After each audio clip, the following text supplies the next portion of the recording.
میرے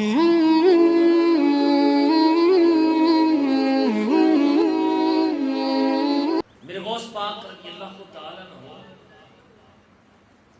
بڑے کرم فرما بھی لجپال ہیں،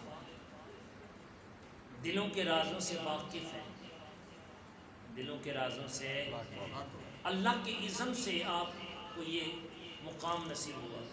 اللہ نے آپ کو غوث اعظم بنایا اور پھر ڈپٹی لگا دی کہ عبد القادر جب تک تیرے قدم کی مور نہ لگے گی اس وقت تک میں ولایت کی ڈگری بھی نہ کسی کو دوں گا۔ ولایت بھی محتاج ہے غوث پاک کے قدم کی مور کی۔ اللہ کتنی عظمتیں ہیں غوث اعظم۔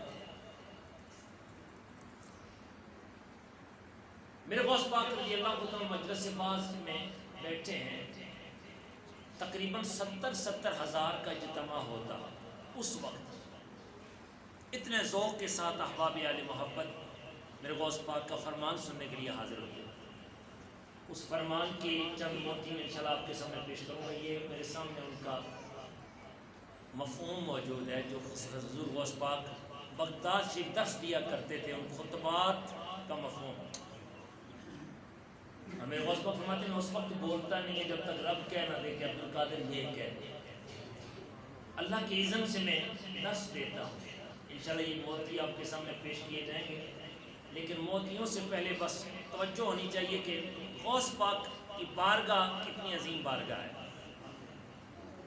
جس بارگاہ میں کوئی بھی سوال کرنا تو دور کی بات ہے، دل میں ہو وہ پورا کر دیتے ہیں، بڑے لجپال ہیں۔ میرے غوث اعظم شہنشاہ بغداد رضی اللہ تعالیٰ عنہ درس دے رہے ہیں، آپ کی مجلس باز میں پہلی مرتبہ ایک تاجر حاضر ہوتا ہے، پہلی مجلس باز ہے، آداب مجلس سے بھی واقف نہیں ہے،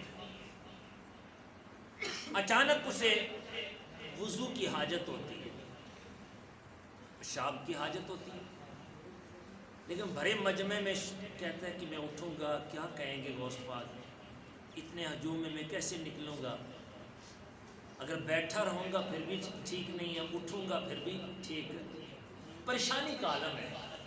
اب جب پریشانی تھوڑی بڑھتی ہے نا تو غوث پاک کو خبر ہو جاتی ہے۔ میرے غوث اعظم شہنشاہ بغداد رضی اللہ تعالیٰ عنہ اپنے منبر سے ایک قدم نیچے رکھتے ہیں، ایک سیڑھی نیچے آ کے قدم رکھتے ہیں، وہی تاجر فرماتے ہیں اب میں مجلس میں نہ تھا، دیکھتا کیا ہو، دور جنگل میں ہو، قریب سے نہر گزر رہی ہے، کوئی بندہ دیکھنے والا نہیں ہے، میں جلدی سے چابیوں کا گچھا ایک درخت کے ساتھ لٹکا کے قضائے حاجت سے فارغ ہوتا ہوں، پھر وضو کرتا ہوں، وضو کرنے کے بعد 2 رکعت نفل پڑھتا ہوں، نفل پڑھنے کی دیر تھی سلام پھیرتا ہوں، غوث پاک کی مجلس میں بیٹھا ہوا ہوں۔ کہاں بیٹھا ہوا ہوں؟ غوث پاک کی مجلس۔ ایک لمحہ میں آپ نے محسوس بھی کر لیا کہ اس میرے آنے والے جو میری مجلس باز میں آیا ہے اس کو حاجت کیا ہے، حاجت کو بھی پورا کر دیا اور وضو کرا کے دوبارہ مجلس میں بیٹھا دیا، دل ہی دل میں خوش۔ کتنے لجپال ہیں غوث پاک، اللہ اکبر۔ فرماتے ہیں اس وقت تو ملاقات نہ ہو سکی، ہجوم بہت تھا۔ چند دنوں کے بعد ہمارا قافلہ بلاد عجم کی طرف جاتا ہے، تجارت کا قافلہ، کہتے ہیں 14 دن کی مسافت طے کرنے کے بعد، 14 دنوں کی مسافت، اور یہ وہی جگہ ہے جہاں پہ غوث پاک نے مجھے پہنچایا تھا۔ اب مجھے جلدی سے یاد آیا چابیوں کا گچھا تو یہیں بھول گیا تھا، سلام پھیرا تو غوث پاک کی مجلس میں پہنچ گیا تھا، ڈھونڈتے ڈھونڈتے اسی درخت کے ساتھ وہ چابیوں کا گچھا لٹکا ہوا ہے۔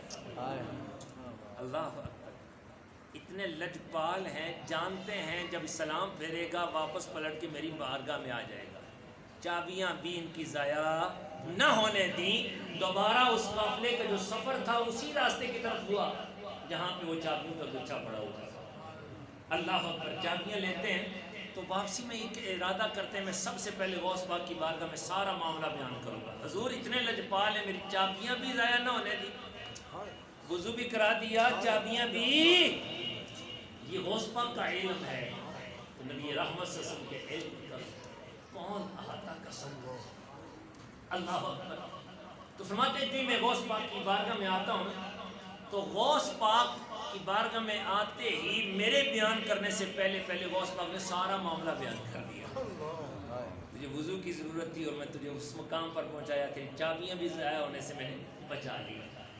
جو چھوٹی چھوٹی چیزیں بھی ہماری سنبھال کے رکھتے ہیں, ہماری ذرا سی پریشانی کو بھی محسوس کرتے ہیں, ان غوث پاک کی نسبت کا پتہ اگر نصیب ہو جائے تو پھر ایمان والا کو کیسا ہونا چاہیے. بس آئیے اس طرف میں آتا ہوں کہ غوث پاک رضی اللہ تعالیٰ عنہ کیا چاہتے ہیں کہ ہمیں کیسا ہونا چاہیے. سننا چاہتے ہیں؟ تڑپتے رہتے تھے لوگ کہ کب غوث پاک کا واعظ ہوگا اور ہم غوث پاک کی مجلس واعظ میں جا کے آپ کے قیمتی فرامین سنیں گے اور عمل کر کے اپنی زندگیوں کو تبدیل کر دیں گے. اور میں بڑے وصول کے ساتھ کہوں گا, جو ایمان والا غوث پاک کی ان فرامین پر عمل کرنا شروع کر دے ولی بنا دیا جاتا ہے, ولایت کی ڈگری ملے.